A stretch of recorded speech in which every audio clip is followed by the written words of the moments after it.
Hello दोस्तों, स्वागत है आपका हमारे यूट्यूब चैनल में। आज मैं आप लोगों से कहना चाहती हूँ कि अगर वीडियो पसंद आए तो प्लीज़ वीडियो को लाइक कर दीजिए। सुर्ख लाल जोड़े में लिपटी भारी घूंघट के पीछे वो किसी मूरत की तरह खामोश थी। अरमान ने दरवाज़ा बंद किया और धीरे-धीरे उसके करीब आया। उसने देखा कि चाहत के हाथ अब भी घबराहट में अपने दुपट्टे के कोने को मरोड़ रहे थे। उसकी वही पुरानी आदत जो उसकी मासूमियत और उसके अंदर के डर को बयां करती थी। अरमान ने बेड पर बैठते हुए निहायत नरमी से उसका घूंघट उठाया। चाहत ने शर्म और हया से अपनी आंखें झुका ली। उसके चेहरे पर लाल जोड़ी का अक्स और कुंदन के गहनों की चमक उसे किसी परी जैसा बना रही थी। चाहत, अरमान ने उसकी ठुड्डी को छूकर उसका चेहरा ऊपर उठाया। आज से तुम सिर्फ चाहत नहीं हो, तुम चाहत अरमान मलिक हो। आज से इस दुनिया की कोई ताकत तुम्हें मुझसे जुदा नहीं कर सकती और ना ही तुम्हें कभी लावारिस होने का एहसास होगा। चाहत की पलकों पर आंसू थिरकने लगे। अरमान, मुझे यकीन नहीं हो रहा कि मैं वाकई यहाँ हूँ। मुझे डर लगता है कि मैं वाकई यहाँ हूँ। मुझे डर लगता है कि कहीं यह कोई ख्वाब न हो और जब मेरी आँख खोले तो मैं फिर से उसी अंधेरे कमरे में अकेली रहूं। अरमान ने उसका हाथ थाम लिया और उसे यकीन दिलाते हुए कहा, यह ख्वाब नहीं है चाहत, ये मेरी वो हकीकत है जिसे मैंने अपनी माँ से लड़कर और दुनिया से छीनकर हासिल किया है। अब तुम इस घर की मलिका हो। चाहत ने अपना सिर अरमान के कंधे पर रख दिया। उसे सालों बाद ऐसा एक कंधा मिला था जहां वो बेफिक्र होकर रो सकती थी और मुस्कुरा सकती थी। अरमान ने उसके बालों को सहलाते हुए उसे सुकून देने की कोशिश की, मगर इसी खुशगवार माहौल के बीच चाहत के जहन में बड़ी मलकानी का वो चेहरा रह रहकर नजर आ रहा था। उसे रह रहकर ये एहसास हो रहा था कि जो औरत उससे इतनी नफरत करती थी, उन्होंने इतनी आसानी से उसे कबूल कर लिया है। सवाल ही पैदा नहीं होता मॉम, ये मेरा आखिरी फैसला है। मैं किसी भी सूरत पर उस टॉम बॉय बदतमीज और मर्दाना आदतों वाली लड़की से शादी नहीं करूंगा। शहर के सबसे आलीशान मालिक विला के मॉडर्न लिविंग रूम में अरमान मलिक की दहाड़ गूंजी। अरमान जो अपनी शख्सियत और रुतबे के कारण मशहूर था, इस वक्त गुस्से में तमतमाया हुआ था। उसके सामने उसकी माँ, जिन्हें इलाके के लोग बड़ी मलकानी के नाम से जानते थे, सोफे पर पुरसुकून बैठी थी, लेकिन उनकी आंखों में एक सख्त तेवर था। अरमान ने कोट उतारकर पास पड़े सोफे पर पटका और तंजिया अंदाज में बोला, आखिर आप लोग क्यों मेरी जिंदगी के पीछे हाथ धोकर पड़े हैं? क्या मेरी पसंद, मेरी चॉइस की आपकी नज़र में कोई अहमियत नहीं? मैं चाहत से प्यार करता हूँ, हम एक ही यूनिवर्सिटी में पढ़े हैं। वो पढ़ी लिखी है, ग्रेसफुल है और आप चाहती हैं कि मैं उस आरजू से निकाह कर लूँ, जो न ढंग से कपड़े पहनती है, न जिसे तमीज़ है। वो लड़की है या कोई गुंडा? हमेशा छोटे बाल, लड़कों जैसे कपड़े और वैसे ही उबड़-खाबड़ जुबान। उसे देखते ही मेरा सर चकरा जाता है। बड़ी मलकानी ने अपनी मखमली चादर को कंधे पर टिकाया और धीमी मगर भारी आवाज में कहा, अरमान, जबान संभाल कर बात करो। आरजू मेरी बहन नूर बेगम की बेटी है। वो जैसी भी है इस खानदान की इज्जत है और ये वादा आज का नहीं है या तुम्हारे मरहूम वालिद की जुबान है, जो अपनी जुबान के लिए मेरी बली मत चढ़ाइए। अरमान ने कलाई पर बंधी महंगी घड़ी की तरफ इशारा करते हुए कहा, मेरा स्टैंडर्ड बहुत ऊंचा है। मैं एक ऐसी लड़की को अपना हमसफर नहीं बना सकता जो मर्दों की तरह हाथ मिलाती हो और जिसे घर संभालने का सलीका तक ना हो। माहौल में कशीदगी इस कदर बढ़ गई थी कि नौकर चाकर भी कोनों में दुबक गए थे। तभी बड़ी मलकानी ने अपना आखिरी दांव खेला।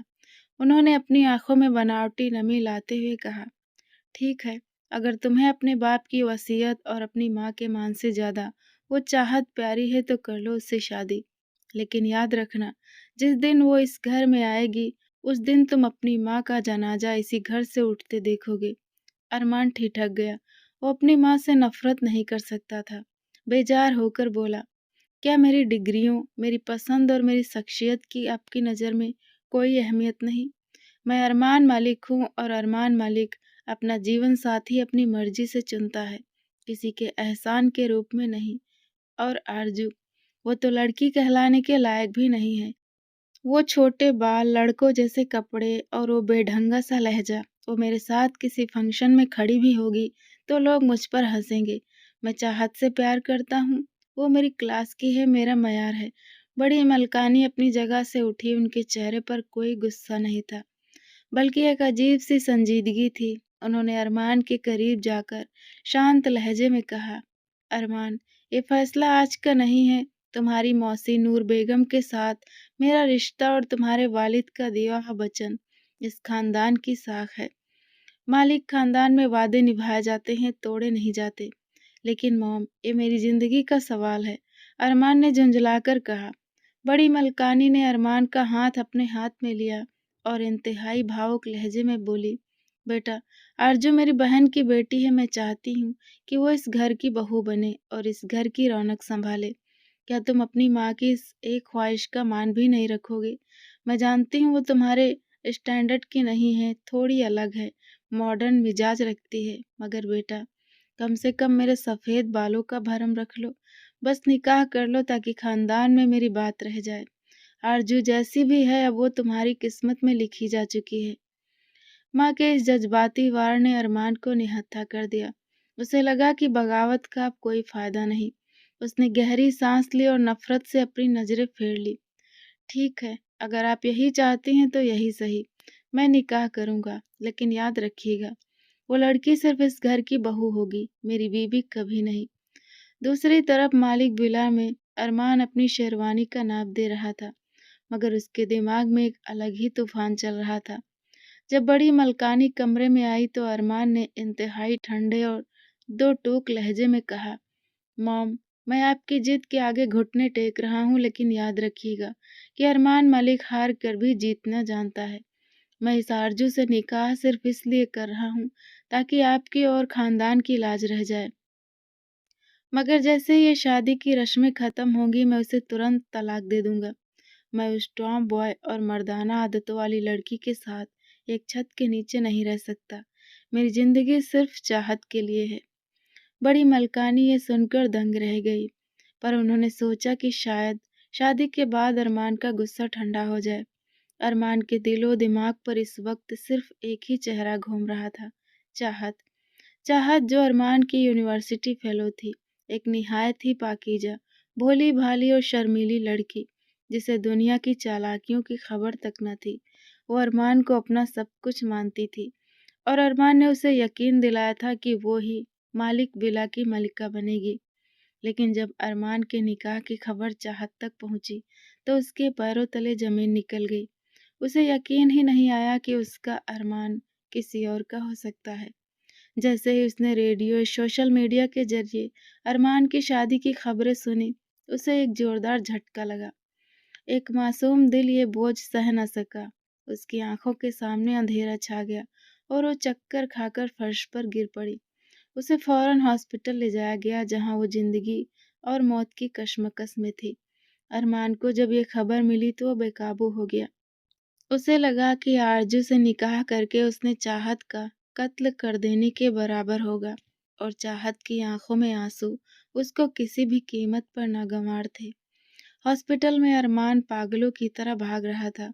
उसके कानों में डॉक्टर के शब्द गूंज रहे थे कि सदमा गहरा है।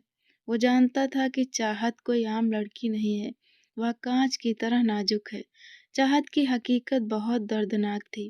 वह एक यतीम लड़की थी जिसके बचपन की यादें खिलौनों से नहीं, बल्कि माँ बाप के झगड़ों और उनकी तलाक की कड़वाहट से भरी थी। जब उसके माता पिता अलग हुए तो किसी ने भी उसे अपनाना जरूरी नहीं समझा। माँ अपनी नई दुनिया में मगन हो गई और बाप ने दूसरी शादी कर ली।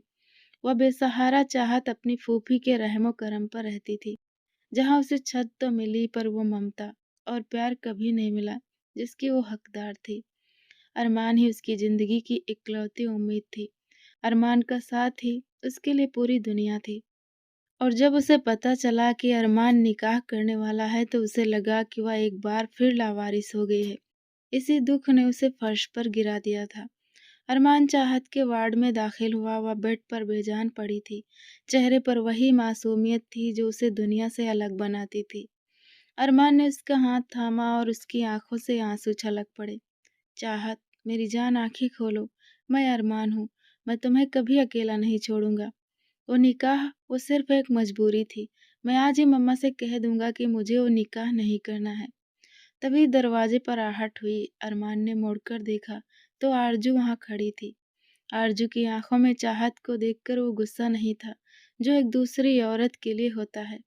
चाहत की बेबसी देखकर आरज़ू का दिल पसीज गया था। तुम यहाँ क्यों आई हो? अरमान ने फुसफुसाते हुए मगर सख्त लहजे में कहा। देख लिया तुमने? तुम्हारी वजह से ये आज इस हाल में है। इसके पास दुनिया में कोई नहीं है सिवाय मेरे, और तुमने हमारे बीच आकर इसकी रही सही उम्मीद भी छीन ली।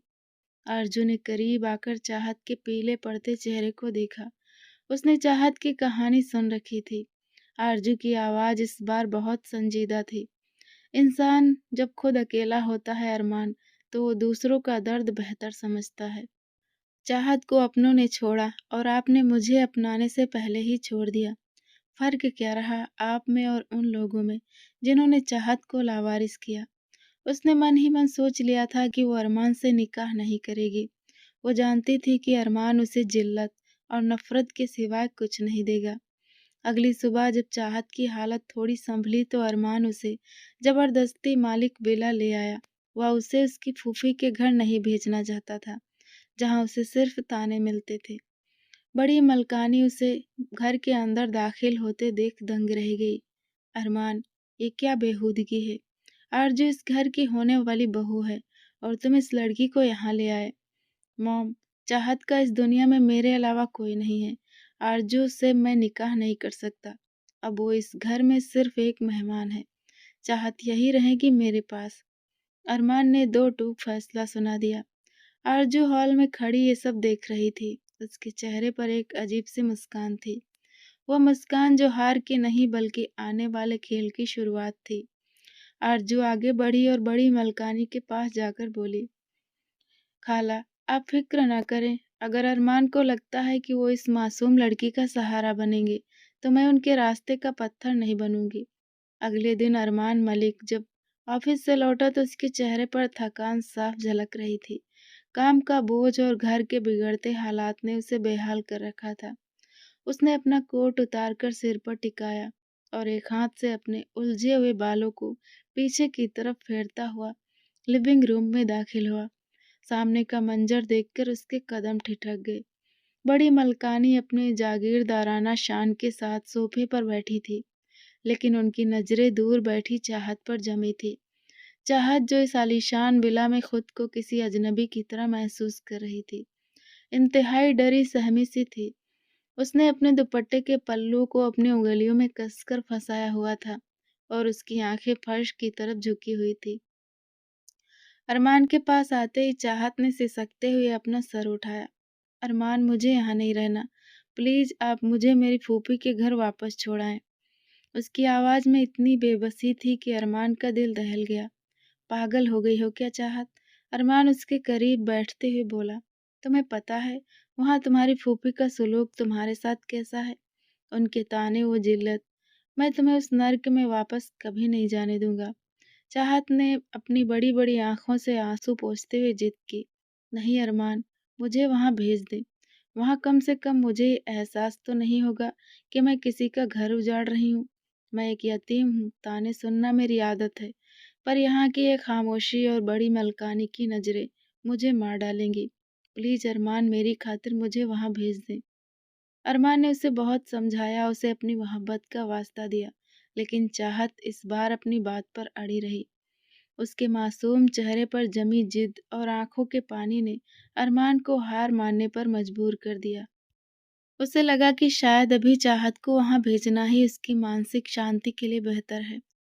ठीक है, अगर तुम यही चाहती हो तो मैं तुम्हें भेज रहा हूँ, अरमान ने भारी और बेबस आवाज में कहा। लेकिन ये याद रखना चाहत कि ये जुदाई बहुत कम वक्त के लिए है। मैं बहुत जल्द तुम्हें उस घर से हमेशा के लिए निकाल लाऊंगा। अरमान ने ड्राइवर को गाड़ी निकालने का हुक्म दिया। उसने खुद चाहत का सामान गाड़ी में रखवाया। जब गाड़ी गेट से बाहर निकल रही थी तो अरमान वहीं खड़ा उसे जाते हुए देखता रहा। उसे लग रहा था जैसे उसकी जिंदगी का सुकून भी उस गाड़ी के साथ जा रहा हो। चाहत अपनी फूफी के उसी तंग और बेरहम घर की तरफ लौट गई थी, जहाँ से उसे किसी ने कभी दिल से नहीं अपनाया था। चाहत के जाने के बाद मालिक विला की फिजाओं में एक अजीब सी उदासी फैल गई थी। अरमान, जो दुनिया के लिए एक सख्त और मगरूर बिजनेस टाइकून था, इस वक्त अंदर से पूरी तरह टूट चुका था। उसे चाहत का वो डर से कांपना, उसकी फूफी के घर की वो जिल्लत रह रह कर याद आ रही थी। वह भारी कदमों से अपनी माँ के कमरे में दाखिल हुआ। बड़ी मलकानी अपने बिस्तर पर आराम कर रही थी। अरमान ने बिना कुछ कहे उनके पास फर्श पर बैठकर अपना सिर उनकी गोद में रख दिया। यह अरमान का वो रूप था जो दुनिया ने कभी नहीं देखा था। एक बेबस और अपनी मोहब्बत के लिए भीख मांगता हुआ बेटा। मॉम, मैं हार गया हूँ। मैं चाहत के बिना नहीं जी सकता। अरमान की आवाज में सिसकियां घुली हुई थी। वो यतीम है, उसका दुनिया में मेरे सिवा कोई नहीं है। उसके माँ बाप ने उसे तब छोड़ दिया था जब उसे उनकी सबसे ज्यादा जरूरत थी। क्या अब मैं भी वही करूं? उसकी फूफी के घर उसे सिर्फ ताने और बोझ होने का एहसास मिलता है। मैं उसे वहां घुटते हुए नहीं देख सकता। बड़ी मलकानी के हाथ अरमान के बालों में ठहर गए। अरमान ने अपनी माँ का हाथ पकड़कर मिन्नतें करते हुए कहा, मॉम प्लीज, मुझे चाहत से निकाह करने की इजाज़त दे दीजिए। मैं आपकी हर बात मानूंगा। बस मेरी ज़िंदगी का एक फ़ैसला मुझे खुद कर लेने दीजिए। मैं उसे वापस लाना चाहता हूँ, उसे वो नाम और इज्जत देना चाहता हूँ जिसकी वो हकदार है। बड़ी मलकानी ने एक गहरी सांस ली। उनकी आंखों में एक शातिर चमक आई। ये सहानुभूति की नहीं बल्कि अपनी जीत की चमक थी। वो जानती थी कि अरमान को काबू में रखने का यही सबसे सही वक्त है। उन्होंने अपने चेहरे पर इंतहाई हमदर्द और बनावटी ममता वाला अंदाज सजाया। उठो मेरे बच्चे, अपनी माँ को इतना मजबूर मत करो। उन्होंने अरमान का चेहरा ऊपर उठाकर बड़े प्यार से उसके आंसू पोंछे। आखिर माँ हूँ तुम्हारी, तुम्हारा दुख कैसे देख सकती हूँ। अगर तुम्हारी खुशी उसी लड़की में है तो ठीक है, मैं मान जाती हूँ। मैं नहीं चाहती कि मेरा बेटा अपनी पूरी जिंदगी एक अधूरी मोहब्बत के गम में गुजार दे। अरमान की आंखों में उम्मीद की एक नई किरण जाग उठी। सच मॉम, आप वाकई मान गई। आप उसे अपनी बहू स्वीकार कर लेंगी? हाँ बेटा। बड़ी मलकानी ने एक बनावटी मुस्कान के साथ कहा, तुम निकाह की तैयारी करो। मैं खुद उसे इस घर में लेकर आऊंगी, बस तुम खुश रहो। अरमान ने खुशी और राहत के आंसू के साथ अपनी माँ के हाथ चूम लिए। Thank you so much mom, आपने मुझे नई जिंदगी दे दी। मैं अभी जाकर उसे एक खबर सुनाता हूँ। जैसे ही अरमान कमरे से बाहर निकला, बड़ी मलकानी के चेहरे से वो ममता का नकाब हट गया। उनके लबों पर एक सर्द और मक्काराना मुस्कान फैल गई। वो जानती थी कि चाहत जैसी कमजोर और डरी हुई लड़की को इस घर में लाकर वो अपनी उंगलियों पर नचा सकेंगी और अरमान को भी अपनी मुट्ठी में रखेंगी।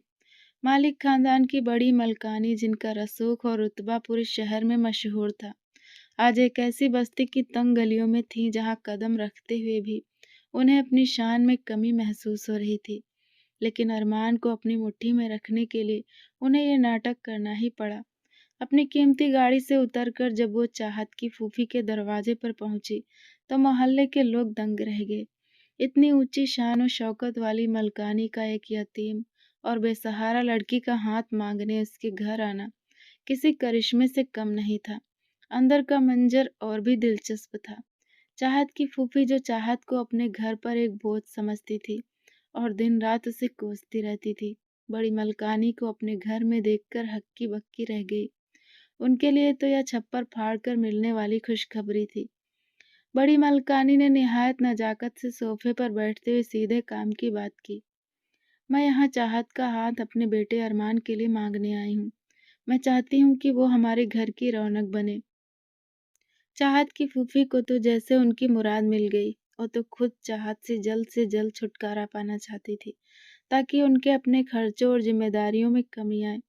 उन्होंने एक पल की भी देर नहीं की और अपनी खुशी छुपाते हुए बोली, मलकानी साहिबा, या तो हमारे लिए बड़े फक्र की बात है, चाहत तो अपनी ही बेटी है, मगर आपकी जैसी ऊंची जगह उसका नसीब खुल जाए तो इससे बेहतर क्या होगा।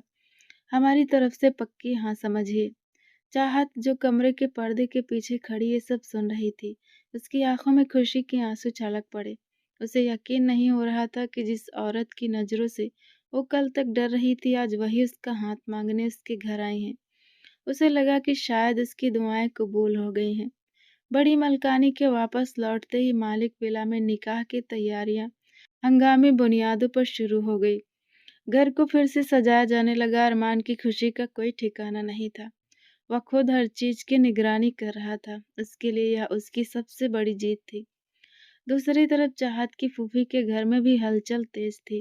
वो चाहत को रुखसत करने के लिए इतनी उतावली थी कि उन्होंने रातों रात चाहत का पुराना सामान समेटना शुरू कर दिया।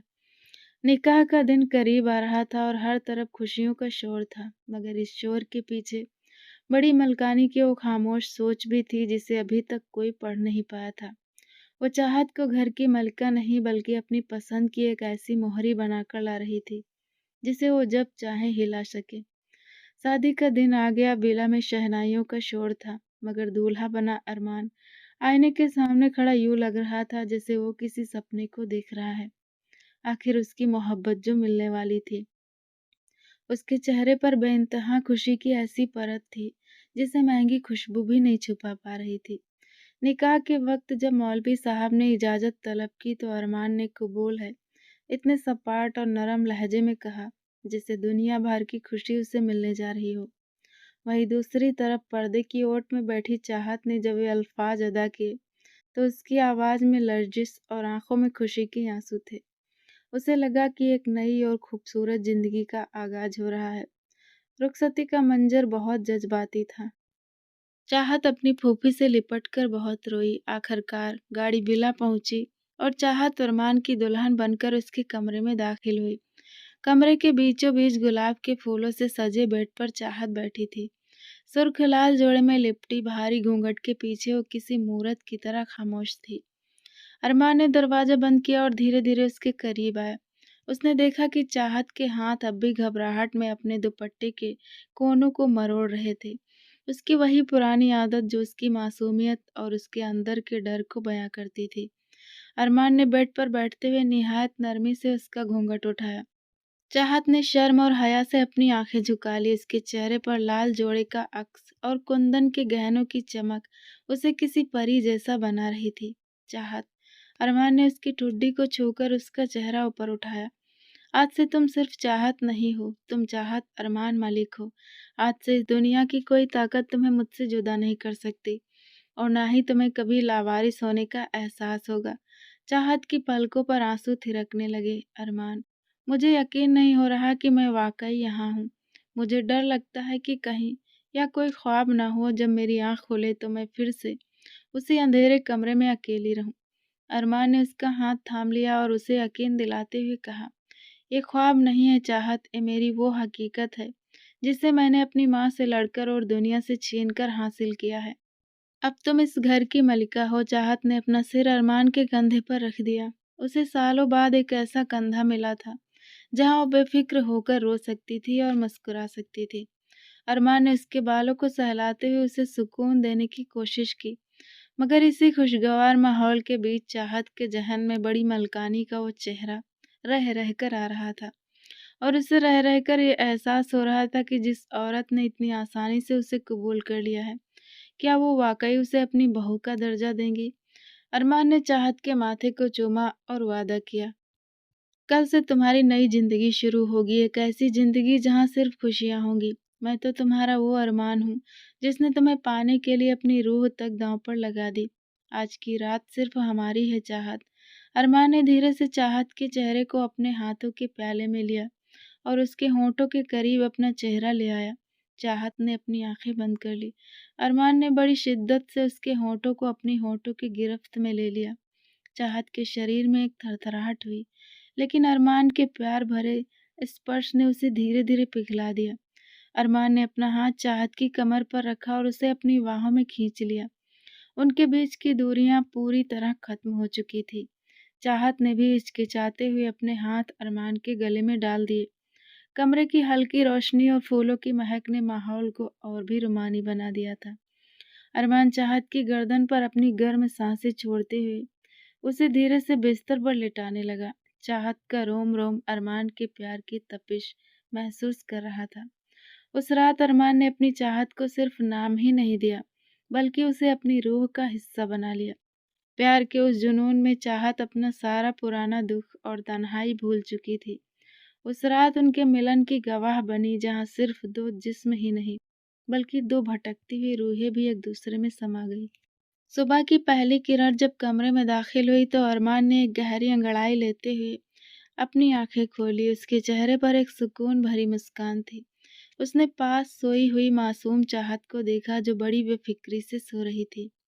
अरमान ने धीरे से झुककर उसके माथे को चूमा और बिस्तर पर उठकर बैठ गया। उसे लग रहा था जैसे उसकी जिंदगी की सारी खुशियां उसे मिल गई हैं। तभी अचानक बेड साइड टेबल पर रखे उसके फोन की स्क्रीन चमक उठी। एक अननोन नंबर से कॉल आ रही थी। अरमान ने कुछ सोचते हुए कॉल रिसीव किया। जैसे ही उसने फोन कान से लगाया, दूसरी तरफ से एक भारी और अजीब सी आवाज आई। शादी बहुत बहुत मुबारक हो मिस्टर अरमान मलिक। उम्मीद है रात बहुत हसीन गुजरी होगी, लेकिन तुम्हारे लिए मेरे पास एक छोटा सा सरप्राइज है। फोन हटाओ और जो वीडियो भेजा है उसे देखो।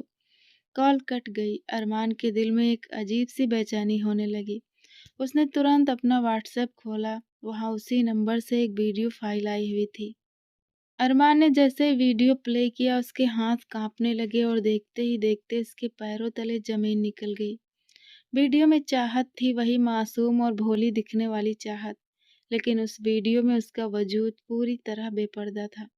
वह किसी गैर मर्द के साथ इतनी बेशर्मी और आपत्तिजनक हालत में थी कि कोई भी अपनी आंखों पर यकीन न कर सके। अरमान का दिमाग सुन्न हो गया। जिस लड़की को वह पाकीज़ा समझकर अपनी जान से ज्यादा चाहता था, जिसे वह कल तक मसीहा बनाकर बचा रहा था, उसका यह रूप, उसकी आंखों में खून उतर आया। गुस्सा, नफरत और धोखे का एहसास उसके सीने में ज्वालामुखी की तरह फटने लगा। उसने मुड़कर सोते हुए चाहत को देखा। अब वह मासूमियत उसे एक जहर की तरह लग रही थी। उसने झटके से चाहत का कंबल खींचा और बेदर्दी से उसका हाथ पकड़ा और उसे नींद से जगाते हुए दहाड़ा। पायल उठो और अपनी असलियत देखो। चाहत हड़बड़ाकर उठी। उसकी आंखों में वही पुराना डर था, लेकिन अरमान के चेहरे पर मौजूद वह भयानक गुस्सा देखकर उसकी रूह कांप गई।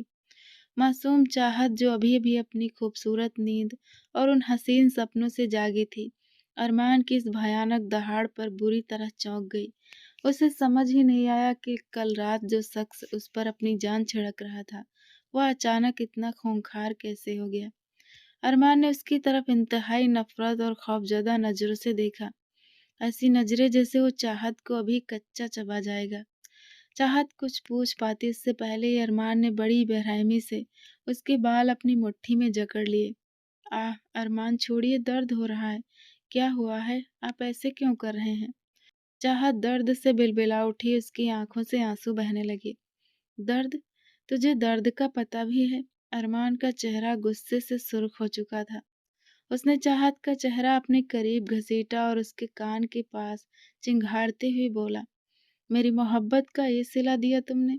जिस औरत को मैं खुदा की सबसे पाक चीज समझ रहा था, वो अंदर से इतनी बदचलन निकलेगी, मैंने कभी नहीं सोचा था। अल्लाह की कसम अरमान, मैं नहीं जानती आप किस बारे में बात कर रहे हैं। मैंने कुछ नहीं किया। चाहत ने कांपते हाथों से अरमान की पकड़ ढीली करने की कोशिश की, मगर अरमान के अंदर का जानवर जाग चुका था। झूठ मत बोलो। अपनी ये मासूमियत और ये ड्रामे बंद करो। अरमान ने झटके से अपना फोन उसकी आंखों के सामने कर दिया। ये देखो, या तुम हो ना? बोलो, क्या आप भी कहोगे कि तुम गुनाह से अनजान हो?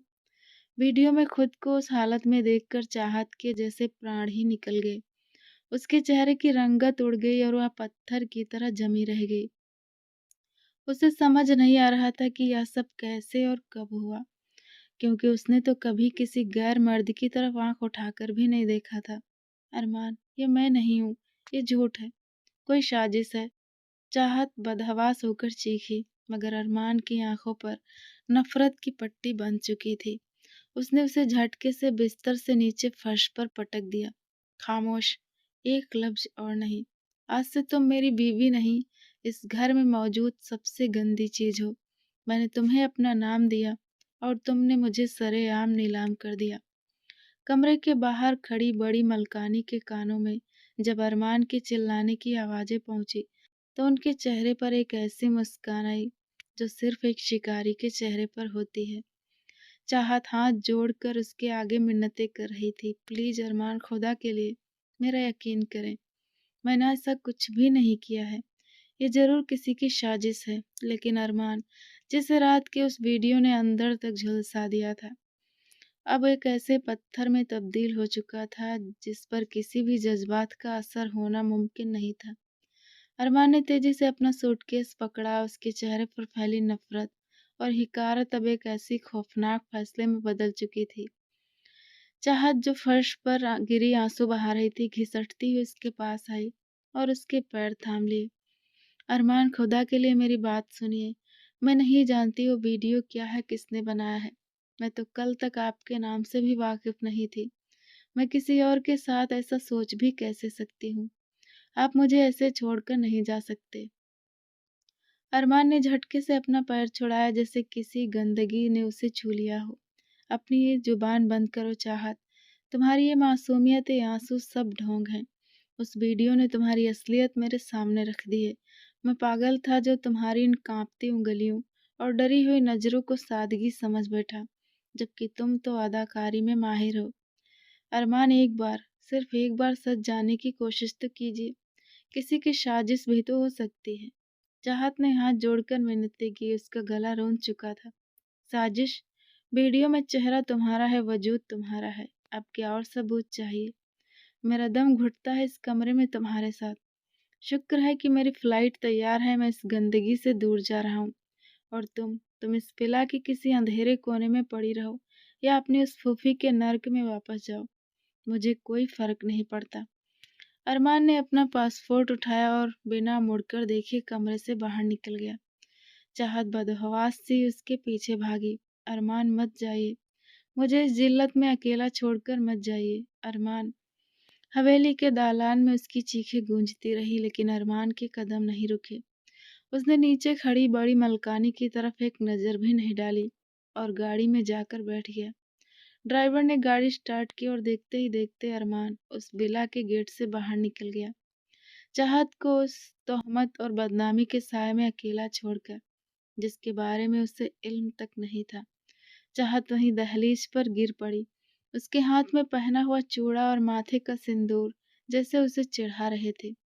वह शख्स जिसे वो अपना मसीहा समझ बैठी थी, उसे बिना सफाई का मौका दिए 7 समंदर पार जा चुका था। वो लड़खड़ाते कदमों के साथ जब वह नीचे आई तो बड़ी मलकानी सुकून से नाश्ता कर रही थी। चाहत के पूछने पर उन्होंने चाय की प्याली मेज पर रखते हुए बड़े ही ठंडे लहजे में कहा, अरे, तुम्हें अरमान ने नहीं बताया? वो तो अपनी फ्लाइट पकड़ने जा चुका है। अब तुम यहाँ रहो, खाओ पियो, मगर उसकी वापसी की उम्मीद मत रखना। सास की ये बातें चाहत के सीने में खंजर की तरह उतर गईं। वह समझ गई कि यह सब एक चाल थी। दिन हफ्तों में और हफ्ते महीनों में बदलने लगे। अरमान के जाने के बाद बड़ी मलकानी का व्यवहार पूरी तरह बदल गया। वह जो पहले ममता का नाटक करती थी, अब एक कठोर सास बन चुकी थी। उन्होंने नौकरों को हटाकर घर की सारी जिम्मेदारियां चाहत के नाजुक कंधों पर डाल दी। अब वह इस विला की बहू नहीं, बल्कि एक बिना वेतन की नौकरानी थी। दूसरी तरफ विदेश में अरमान ने अपनी नई जिंदगी शुरू कर दी थी। उसने जानबूझकर अपना नंबर बंद कर दिया था ताकि चाहत उससे संपर्क न कर सके। वह अपनी माँ से बात करता, मगर कभी भूल कर भी चाहत का नाम नहीं लेता था। वह काम में खुद को बिजी रखकर अपने मन की आवाज को दबाने की कोशिश करता, मगर कभी कभी अकेलेपन में उसे उस रात की याद बेचैन कर देती। इधर विला में चाहत की हालत दिन ब दिन बिगड़ती जा रही थी। लगातार काम और मानसिक दबाव में वह कमजोर हो गई थी। मगर फिर उसे अपनी तबीयत में एक अजीब सा बदलाव महसूस हुआ। चक्कर आना और घबराहट ने उसे चौंका दिया। जब उसे यकीन हो गया कि वो गर्भवती है और अरमान की निशानी उसके अंदर पल रही है, तो उसके मन में जीने की एक नई किरण जागी। उसे लगा शायद यह बच्चा अरमान को वापस ले आए। वह डरते डरते बड़ी मलकानी के पास गई और उन्हें एक खुशखबरी सुनाई। उसे उम्मीद थी कि दादी बनने की खबर सुनकर शायद उनका दिल पिघल जाए, मगर बड़ी मलकानी के चेहरे पर खुशी के बजाय डर और साजिश की परछाइयां दिखने लगी। वह जानती थी कि अगर ये वारिस दुनिया में आ गया तो अरमान को वापस आना पड़ेगा और उनकी सत्ता खत्म हो जाएगी। उन्होंने ठंडे लहजे में कहा, चाहत, ये क्या बकवास कर रही हो? अरमान तो महीनों से यहाँ नहीं है। तुम किस आधार पर ये दावा कर रही हो? क्या तुम चाहती हो कि हमारे खानदान की बदनामी हो? चाहत सन्न रह गई। उसे अंदाजा नहीं था कि उसकी सास अपनी ही औलाद के अंश पर ऐसा कीचड़ उछालेगी। चाहत का सिर चकराने लगा। उसे लगा जैसे उसके चारों तरफ की दीवारें उसे कुचलने के लिए करीब आ रही हैं। बड़ी मलकानी की आंखों में ममता का नामो निशान नहीं था, बल्कि वहां एक अजीब सी नफरत और जीत की चमक थी। मम्मा, आप ये क्या कह रही हैं? यह अरमान का बच्चा है, आपके खानदान का खून है। चाहत ने कांपते हुए कहा। बड़ी मलकानी अपनी जगह से उठी और चाहत के करीब आकर फुसफुसाते हुए बोली, अरमान का खून? अरमान तो तुम्हें उस वीडियो को देखने के बाद एक बदचलन औरत मानकर छोड़ गया था। अब तुम यह पाप मेरे गले मढ़ना चाहती हो। अगर तुमने इस बच्चे का नाम अरमान से जोड़ने की कोशिश भी की, तो मैं शहर भर में वो वीडियो बंटवा दूंगी। फिर तुम कहीं मुंह दिखाने लायक भी नहीं रहोगी। चाहत वहीं फर्श पर बैठ गई। वह समझ गई थी कि बड़ी मलकानी ने उसे पूरी तरह से फंसा लिया है। वह अरमान की नफरत और सास की इस साजिश के बीच पिस रही थी। बड़ी मलकानी ने अपनी चाल का अगला हिस्सा चला। उन्हें डर था कि कहीं अरमान का दिल पिघल न जाए, इसीलिए उन्होंने चाहत को घर से निकालने का फैसला किया। एक रात जब तेज बारिश हो रही थी, उन्होंने चाहत का हाथ पकड़ा और उसे घसीटते हुए दरवाजे तक ले आई। निकल जाओ इस घर से। हमारे खानदान को तुम जैसी कलंकित औरत की जरूरत नहीं है। उन्होंने चाहत को धक्का देकर बाहर कीचड़ में गिरा दिया। चाहत अपने पेट को थामे बारिश में भीगती रही, मगर विला के भारी दरवाजे उसके चेहरे पर बंद हो गए। चाहत के पास पैसे न थे, न सिर छिपाने की जगह। वह अपनी उस फूफी के पास गई जिसने उसे पहले ही ठुकरा दिया था। फूफी ने भी बड़ी मलकानी से पैसे लेकर दरवाजा बंद कर लिया। चाहत अब सड़कों पर थी, एक ऐसी दुनिया में जहां उसका कोई नहीं था। 9 महीने बीत चुके थे। चाहत ने इन महीनों में क्या क्या नहीं सहा। वह फुटपाथ पर रहती, लोगों के घरों में बर्तन धोती और रात को एक मंदिर की सीढ़ियों पर सो जाती। उसकी हालत बहुत खराब हो गई थी, मगर उसके मन में बस एक ही आस थी, उसका बच्चा। इधर अरमान अपने बिजनेस के सिलसिले में वापस इंडिया लौट रहा था। उसने सोचा था कि वह चाहत को भूल चुका है, लेकिन उसका मन उसे बार बार धिक्कार रहा था। उसे उस वीडियो पर शक होने लगा था, मगर उसका घमंड उसे सच जानने से रोक रहा था। जब अरमान की गाड़ी ट्रैफिक में फंसी और उसने उस गर्भवती औरत को सड़क किनारे तड़पते देखा, तो उसे नहीं पता था कि यह कुदरत का उसके लिए आखिरी मौका है। एयरपोर्ट से निकलते हुए उसके चेहरे पर वही पुराना घमंड और आंखों में ठंडापन था। वह गाड़ी की पिछली सीट पर बैठ गया। गाड़ी शहर की सड़कों पर दौड़ पड़ी कि अचानक मौसम ने करवट ली और आसमान पर काले बादलों का राज हो गया। देखते ही देखते तेज बारिश और आंधी शुरू हो गई। अरमान की गाड़ी ट्रैफिक के एक लंबे जाम में बुरी तरह फंस गई। गाड़ी के शीशों पर गिरती बारिश की बूंदें और बाहर हॉर्न का शोर अरमान को चिड़चिड़ा बना रहा था। वह बेचैनी सी खिड़की के बाहर देख रहा था कि तभी उसकी नजर सड़क के किनारे फुटपाथ पर जमा लोगों की भीड़ पर पड़ी। अरमान ने खिड़की का शीशा नीचे किया तो उसे किसी औरत के कराहने की दर्दनाक आवाज सुनाई दी। यह आवाज किसी अनजान खिंचाव की तरह उसके दिल में उतर गई। एक पल के लिए उसे लगा कि यह आवाज इसके लिए अजनबी नहीं है। उसने ड्राइवर से कहा, पता करो वहां क्या हो रहा है। ड्राइवर बारिश में भीगता हुआ वापस आया और हाँफते हुए बोला, साहब गजब हो गया। वहां एक गर्भवती औरत दर्द से तड़प रही है। उसकी हालत बहुत खराब है और कोई भी गाड़ी वाला उसे अस्पताल ले जाने को तैयार नहीं है। लोग सिर्फ तमाशा देख रहे हैं। यह सुनते ही अरमान के अंदर छिपी इंसानियत या शायद कुदरत का कोई इशारा उसे गाड़ी से बाहर खींच लाया। वह अपने महंगे जूते और ब्रांडेड कपड़ों की परवाह किए बिना उस भीड़ की तरफ दौड़ पड़ा। अरमान जैसे ही उस भीड़ के करीब पहुंचा तो कीचड़ और बारिश के बीच उसे वो औरत दिखाई दी। उसका पूरा शरीर मिट्टी और गंदगी से सना हुआ था और वह दर्द की वजह से बुरी तरह तड़प रही थी। अरमान के महंगे सूट और जूतों पर कीचड़ की छींटें पड़ने लगी थी, लेकिन उसे इस वक्त अपनी कोई परवाह नहीं थी।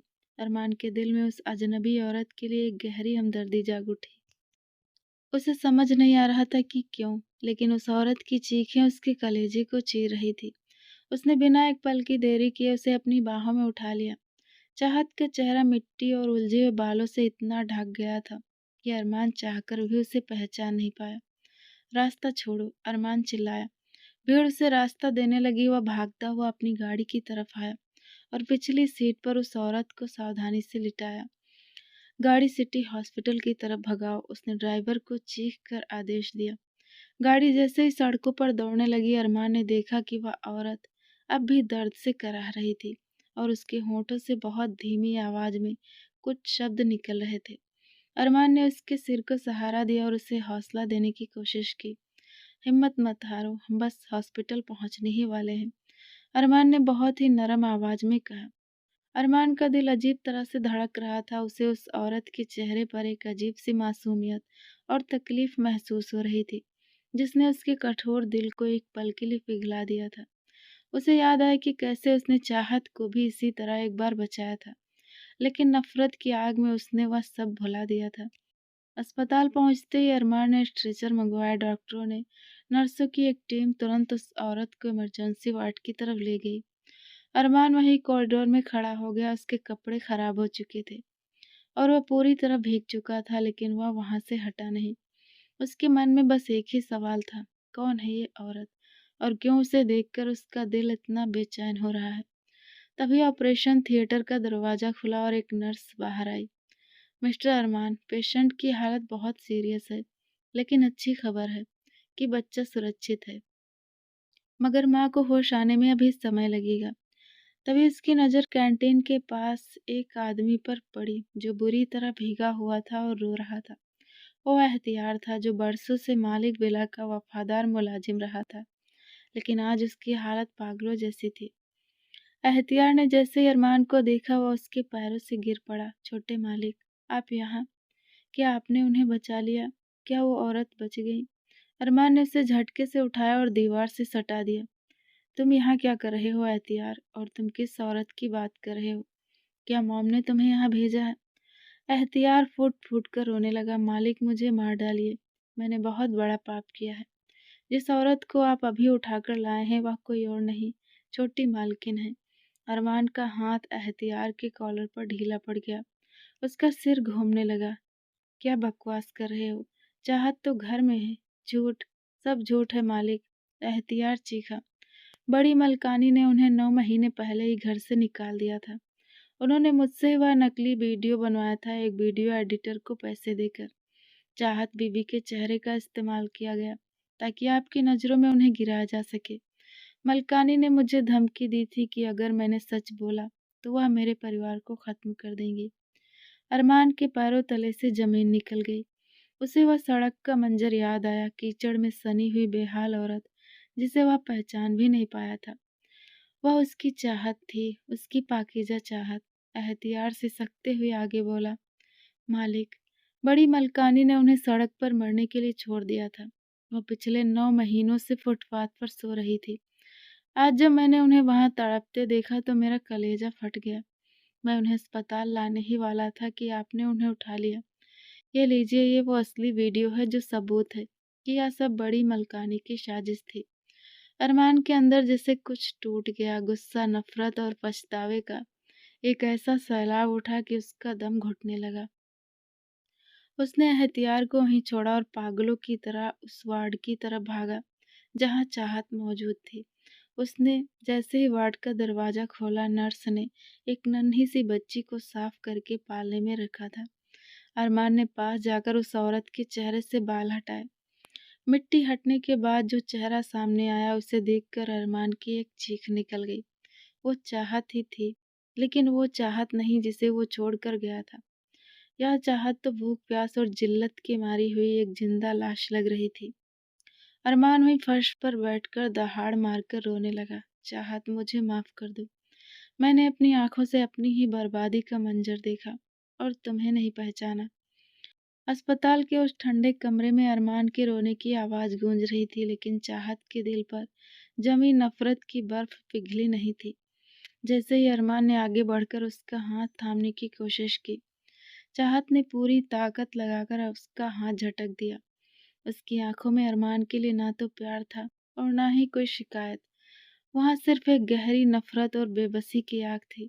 उसने काँपते हुए हाथों से अपनी नन्ही बच्ची को पालने से उठाया और उसे अपने सीने से लगा लिया। मुझसे दूर रहिए अरमान मलिक, मुझे छूने की ज़ुर्रत भी मत कीजिएगा। चाहत की आवाज़ में वह पुराना डर नहीं था, बल्कि एक घायल शेरनी जैसी दहाड़ थी। उसने बिस्तर से उतरने की नाकाम कोशिश की। उसका शरीर कमज़ोरी से थरथरा रहा था, लेकिन उसकी ममता उसे गिरने नहीं दे रही थी। अरमान उसे सहारा देने के लिए लपका। चाहत, तुम अभी बहुत कमज़ोर हो, गिर जाओगी। मेरी बात तो सुनो। खामोश। चाहत चीखी, मुझे आपसे ना कोई हमदर्दी चाहिए और ना ही रहम की भीख। कहाँ था आपका ये प्यार और ये तड़प उस दिन, जब आपने सरेआम मेरे बाल पकड़कर मुझे बदचलन कहा था? कहाँ थे आप उन 9 महीनों में, जब मैं सड़कों पर दाने-दाने के लिए तरस रही थी? चाहत ने अपनी बच्ची को अपनी चादर में और कसकर छुपा लिया, जैसे वह उसे अरमान की नज़रों से भी बचाना चाहती हो। मैं मर जाऊंगी, लेकिन अपनी बच्ची पर आपका साया भी नहीं पड़ने दूंगी। यह सिर्फ मेरी औलाद है। जिस बाप ने इसे पैदा होने से पहले ही मार देने का फैसला कर लिया था, उसे इस पर हक जताने का कोई अधिकार नहीं है। अरमान की आंखों से आंसू गिरकर कीचड़ से सने उसके जूतों पर पड़ रहे थे। वह हाथ जोड़कर वहीं खड़ा रह गया। चाहत, मुझे सब पता चल गया है। एहतियार ने मुझे सब कुछ बता दिया। मॉम ने जो कुछ भी किया उसका पछतावा मुझे उम्र भर रहेगा। पछतावा? चाहत कड़वाहट से मुस्कुराई। आपका पछतावा मेरी उन काली रातों का हिसाब नहीं दे सकता जो मैंने फुटपाथ पर काटी है। जाइए अपनी उस माँ के पास और उनके साथ अपनी झूठी शान का जश्न मनाइए। मेरे लिए आप मर चुके हैं अरमान। उसी दिन जब आपने उस वीडियो पर यकीन किया था, अपनी बीवी पर नहीं। चाहत ने लड़खड़ाते कदमों से दरवाजे की तरफ बढ़ना शुरू किया। वह इस अस्पताल, इस शहर और इस आदमी से बहुत दूर चली जाना चाहती थी। अरमान पत्थर की तरह वहीं खड़ा उसे जाते हुए देख रहा था। उसे समझ आ गया था कि उसने सिर्फ एक पत्नी ही नहीं, बल्कि एक रूह को मार डाला था। चाहत की आंखों में इस वक्त एक ऐसी दीवानगी और जिद थी, जिसे देखकर अरमान का कलेजा कांप गया। वह नफरत और जख्मों से इस कदर भर चुकी थी कि उसे अपनी जान की भी परवाह नहीं थी। जैसे ही अरमान ने एक कदम उसकी तरफ बढ़ाया, चाहत ने पास रखी मेडिकल ट्रे से सर्जिकल कैंची उठा ली और उसे अपनी गर्दन पर रख लिया। पीछे हट जाइए अरमान, एक कदम भी आगे मत बढ़ाइएगा। चाहत की आवाज में मौत जैसी ठंडक थी। अगर आप इस वक्त इस कमरे से बाहर नहीं गए तो मैं कसम खाती हूँ कि मैं अभी इसी वक्त अपने आप को खत्म कर लूंगी। कम से कम मेरी रूह तो आपकी इस झूठी हमदर्दी से आजाद हो जाएगी। अरमान के हाथ कांपने लगे, उसका चेहरा डर से सफेद पड़ गया। चाहत, नहीं, खुदा के लिए ऐसा मत करो। मैं जा रहा हूँ। देखो मैं पीछे हट रहा हूँ। बस उस कैंची को नीचे रख दो। जाइए यहाँ से। चाहत चीखी। उसकी आंखों में आंसुओं का सैलाब बह रहा था। चले जाइए अपनी उस माँ के पास जिसकी ममता ने मेरा घर उजाड़ा है। मुझे और मेरी बच्ची को हमारे हाल पर छोड़ दीजिए। आपने हमें तब मरता छोड़ दिया था, तो अब बचाने का नाटक क्यों? अरमान ने देखा कि चाहत की गर्दन पर कैंची का दबाव बढ़ता जा रहा था। वो जानता था कि इस वक्त चाहत पूरी तरह टूट चुकी है और वह कुछ भी कर सकती है। अरमान की आंखों से बेबसी के आंसू बह निकले। उसने हाथ जोड़कर आखिरी बार उसकी तरफ देखा। ठीक है चाहत, मैं जा रहा हूँ, लेकिन मैं तुम्हें हारने नहीं दूंगा। मैं उन सब का हिसाब चुकता करने जा रहा हूँ जिन्होंने हमारे साथ ये खेल खेला है। अरमान पीछे हटते हुए कमरे के दरवाजे तक पहुंचा। उसने एक आखिरी नज़र अपनी नन्ही बेटी पर डाली जो अपनी माँ के सीने से चिपकी सो रही थी। अरमान ने भारी दिल से दरवाजा बंद किया और बाहर गलियारे में दीवार के सहारे गिरकर फूट फूट कर रोने लगा। अंदर कमरे से चाहत के सिसकने की आवाजें आ रही थी, जो अरमान के सीने में सुराख कर रही थी। लेकिन अब अरमान के मन में एक ही मकसद था। वो खड़ा हुआ, अपनी आंखों के आंसू पोंछे और उसके चेहरे पर एक खौफनाक शक्ति आ गई। वह तेज कदमों से अस्पताल की सीढ़ियां उतरकर अपनी गाड़ी की तरफ बढ़ा। जल्दी से मालिक विला चलो, उसने ड्राइवर से कहा। उसकी आवाज में अब वह अरमान मालिक वापस आ गया था, जिसका सामना करने की हिम्मत किसी में नहीं थी। आज रात उस घर का हिसाब होना था, जहां से नफरत की आग शुरू हुई थी। मालिक विला के भारी दरवाजे जब एक जोरदार धमाके के साथ खुले, तो अंदर का सन्नाटा चीख उठा। बड़ी मलकानी सोफे पर बहुत सुकून से लेटी हुई थी। उनके चेहरे पर एक विजयी मुस्कान थी। उन्हें लग रहा था कि उनका वारिस अब इस दुनिया में नहीं रहा होगा और चाहत का किस्सा हमेशा के लिए खत्म हो गया होगा। मगर जैसे ही उनकी नज़र सामने खड़े शख्स पर पड़ी, उनके हाथ से चाय का कप छूटकर कालीन पर गिर गया। सामने अरमान खड़ा था। उसके कंधे पर उसका कोट लटका हुआ था।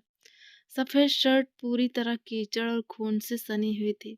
उसके बाल बिखरे हुए थे और आंखों में जो खून उतरा हुआ था उसे देखकर बड़ी मलकानी की रूह कांप गई। अरमान के चेहरे पर ऐसी खौफजदा शक्ति थी जिसे उन्होंने आज तक नहीं देखा था। बड़ी मलकानी की हिम्मत जवाब दे गई। उन्हें समझते देर न लगी कि अरमान को हकीकत का पता चल चुका है। उनकी जुबान जैसे तालू से चिपक गई। अरमान बेटा, तुम इस हाल में? उन्होंने लड़खड़ाते हुए खड़े होने की कोशिश की, लेकिन अरमान की एक नज़र ने और उसके हाथ के इशारे ने उन्हें वहीं जमा दिया। अरमान कदम कदम चलता हुआ उनके करीब आया। हर कदम के साथ उसके कीचड़ से सने जूतों के निशान उस कीमती कालीन पर छप रहे थे, बिल्कुल वैसे ही जैसे बड़ी मलकानी ने चाहत की पाक जिंदगी पर कीचड़ उछाला था। अरमान के अंदर का गुब्बार अब आंसुओं और चीखों के रूप में बाहर निकल रहा था। वो भारी कदमों से अपनी माँ के करीब आया और वही फर्श पर घुटनों के बल बैठ गया। उसने अपना हाथ अपने सीने पर जोर से रखा, जैसे वह उस उठते हुए दर्द को दबाने की कोशिश कर रहा हो, जो उसे अंदर ही अंदर जला रहा था। उसकी आंखों से गिरते आंसू कीचड़ से सने उसके चेहरे पर लकीरें बना रहे थे। उसने अपनी माँ की तरफ देखकर बेहद रूंधे हुए गले से कहा, यहाँ आग लगी है मम्मा, बहुत, यहाँ बहुत तेज जलन हो रही है। बड़ी मलकानी पत्थर बनी उसे देख रही थी। उनके पास कोई शब्द नहीं थे। अरमान ने सिसकते हुए आगे कहा, आपने मेरी बेपनाह मोहब्बत को रुसवा किया है, जिसे मैंने अपनी जान से ज्यादा चाहा। उसे आपने बदचलन होने का दाग देकर सड़कों पर मरने के लिए छोड़ दिया, सिर्फ अपनी झूठी शान और इसलिए कि चाहत एक यतीम लड़की है। उसकी आवाज अब और बुलंद हो गई। आपने मेरी नस्ल को खत्म करना चाहा मम्मा। आपने अपने ही औलाद के खून को सड़कों पर तड़पाया। जिस औरत को मैं खुदा का दर्जा देता था वो इतनी बेरहम निकलेंगी कि एक मासूम जान की चीखें भी उसे सुनाई नहीं देंगी। मैंने कभी नहीं सोचा था। अरमान ने घृणा से अपनी माँ के उन हाथों को देखा जिनसे उन्होंने चाहत को धक्का दिया था। वो लड़खड़ाते हुए खड़ा हुआ और एक कदम पीछे हटकर बोला, आज आपने अपनी ममता का कत्ल कर दिया है। याद रखिएगा, खुदा आपको कभी माफ नहीं करेगा। जिस तन्हाई और जिल्लत में आपने चाहत को रखा था, अब वही आपका मुकद्दर बनेंगी। बड़ी मलकानी ने आगे बढ़कर उसे रोकने की कोशिश की। अरमान बेटा, मेरी बात तो सुनो, मुझसे दूर रहिए। अरमान ने दहाड़ कर कहा, इस घर की दीवारों में अब चाहत की आहें सुनाई देती हैं। आपने उसे बेघर किया था ना, अब आपका बेटा भी इस घर में नहीं रहेगा। अरमान रुक जाओ बेटा, तुम कहाँ जा रहे हो? बड़ी मलकानी बदहवास होकर उसके पीछे भागी। ये घर, ये बिजनेस, ये सब तुम्हारा है। तुम अपनी माँ को ऐसे छोड़कर नहीं जा सकते। अरमान दरवाजे की चौखट पर जाकर रुका। उसने मुड़कर उस हवेली को देखा जिसे उसने कभी अपना घर समझा था। ये घर नहीं है मम्मा, एक कब्रगाह है, मेरी खुशियों की और आपकी ममता की। अरमान की आवाज में एक अजीब सा ठहराव था। आपको ये दीवारें और ये दौलत मुबारक हो। आपने चाहा था कि मैं चाहत को छोड़ दूं, तो मुबारक हो, आज आपका बेटा इस घर को ही छोड़ रहा है हमेशा के लिए। अरमान मेरी बात तो सुनो, तुम इस लड़की के लिए अपनी माँ को छोड़ दोगे? बड़ी मलकानी रोते हुए चिल्लाई। अरमान ने कड़वाहट से मुस्कुराते हुए कहा, मैंने माँ को बहुत पहले खो दिया था मम्मा, जिस दिन आपने चाहत को धक्का देकर घर से निकाला था। आज तो सिर्फ अरमान मलिक इस विला की दहलीज पार कर रहा है। अब इस घर में आपकी हुकूमत होगी, लेकिन आपका बेटा कभी वापस नहीं आएगा। अरमान ने एक पल भी जाया नहीं किया। वह बाहर निकला, अपनी गाड़ी स्टार्ट की और विला के भारी लोहे के गेट से बाहर निकल गया। उसने पीछे मुड़कर नहीं देखा। उसके पीछे उसकी माँ की चीखें गूंजती रही, लेकिन वह आवाजें उसके दिल तक नहीं पहुंच रही थी। उसने गाड़ी की रफ्तार बढ़ाई। उसकी मंजिल अब वह अस्पताल था जहां चाहत और उसकी नन्ही जान मौजूद थी। उसे पता था कि चाहत उसे माफ़ नहीं करेगी, वह उसे दुत्कार देगी। लेकिन अब अरमान का मकसद सिर्फ़ और सिर्फ़ अपनी पत्नी और बच्ची के कदमों में अपनी पूरी ज़िंदगी गुज़ार देना था। कीचड़ से सनी सड़कों पर दौड़ती हुई गाड़ी मालिक विला से दूर होती जा रही थी। अरमान ने अपनी रईसी, अपना नाम और अपनी पहचान वहीं पीछे छोड़ दी थी। अब वह सिर्फ़ एक ऐसा इंसान था जो अपनी खोई हुई चाहत को पाने के लिए दर-दर की ठोकरें खाने को तैयार था। अरमान जब अस्पताल पहुंचा तो उसका दिल बैठा जा रहा था। उसे डर था कि कहीं चाहत वहां से चली ना गई हो। वो भागता हुआ वार्ड के अंदर पहुंचा तो देखा कि चाहत अपनी नन्ही बच्ची को सीने से लगाए दीवार के सहारे आंखें मूंद कर बैठी थी। उसके चेहरे पर अब भी वही थकावट और दर्द था। अरमान ने कोई शोर नहीं किया और बहुत शांति से कमरे के अंदर गया और चाहत के बिस्तर के पास जमीन पर बैठ गया। चाहत ने आहट पाकर आंखें खोली। अरमान को अपने कदमों में बैठा देखकर उसने नफरत से अपना चेहरा फेर लिया। अभी तक आप गए नहीं, मैंने कहा था ना कि मुझे आपकी सूरत भी नहीं देखनी। अरमान ने चाहत का पैर छूने की कोशिश की लेकिन चाहत ने उसे पीछे खींच लिया। अरमान ने रूंधे हुए गले से कहा, चाहत, मैं तुम्हें मनाने नहीं आया हूँ। मैं यहाँ सिर्फ ये बताने आया हूँ कि अरमान मलिक मर चुका है। मैं वो बिला, वो दौलत, वो माँ और वो सारी रईसी छोड़ आया हूँ। चाहत चाहत ने चौंक कर उसकी तरफ देखा और बेदिली से बोली, छोड़ आए मतलब यह कि अब मेरा उस दुनिया से कोई नाता नहीं है जहाँ तुम्हारी इज्जत नहीं थी। अरमान की आंखों से आंसू बह रहे थे।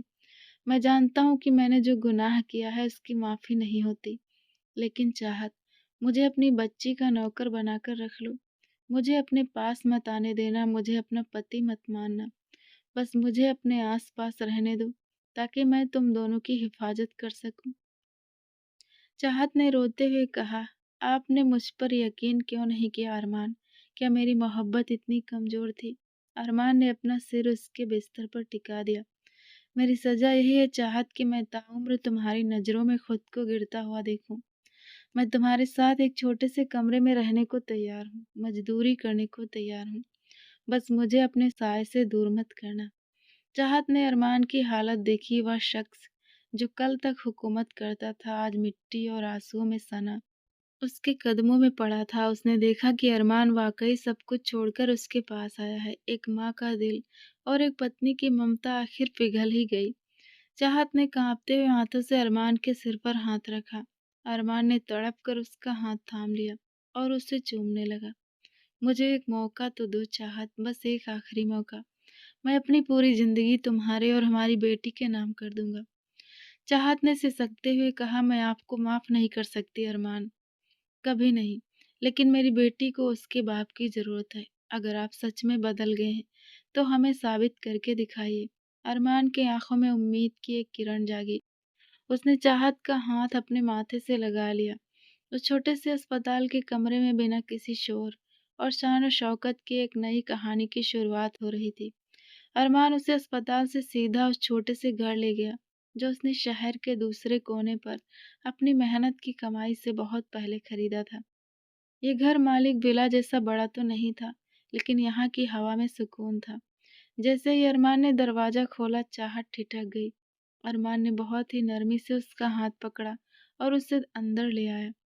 चाहत, ये मेरा अपना घर है। यहाँ ना मेरी माँ का साया है और ना ही उनकी साजिश है। यहाँ सिर्फ तुम हो, मैं हूँ और हमारी नन्ही जान। अरमान ने चाहत को आराम से बिस्तर पर बिठाया और खुद उसके सामने जमीन पर बैठ गया। उसने चाहत के पैरों से कीचड़ लगी सैंडल उतारी और एक साफ कपड़े से उसके पैर साफ करने लगा। चाहत उसे हैरानी से देख रही थी। जो अरमान मलिक कल तक हजारों नौकरों को हुक्म देता था, आज वह खुद उसके पैर साफ कर रहा था। अरमान, आप ये क्या कर रहे हैं? चाहत ने अपना पैर पीछे खींचा। अरमान ने उसे मजबूती से थाम लिया और आंखों में आंसू भरकर बोला, मैं वो सारे दाग साफ कर रहा हूँ चाहत, जो मेरी वजह से तुम्हारी जिंदगी पर लगे हैं। तुम्हें पता है कि मैं तुम्हारे इन 9 महीनों के जख्मों को कभी नहीं भर सकता, लेकिन मैं अपनी पूरी उम्र तुम्हारी सेवा में गुजारने के लिए तैयार हूँ। चाहत की आंखों से आंसू गिरकर अरमान के हाथ पर पड़ रहे थे। उसने देखा कि इस घर में सब कुछ वैसा ही सादा था जैसा वह चाहती थी। अरमान उठा और किचन में दूध गर्म करके लाया। उसने अपने हाथों से चाहत को दूध पिलाया और बच्ची को पालने में लिटाकर उसे झूला झुलाने लगा। रात के सन्नाटे में अरमान ने चाहत के सिर के पास बैठकर उसे सुलाने की कोशिश की।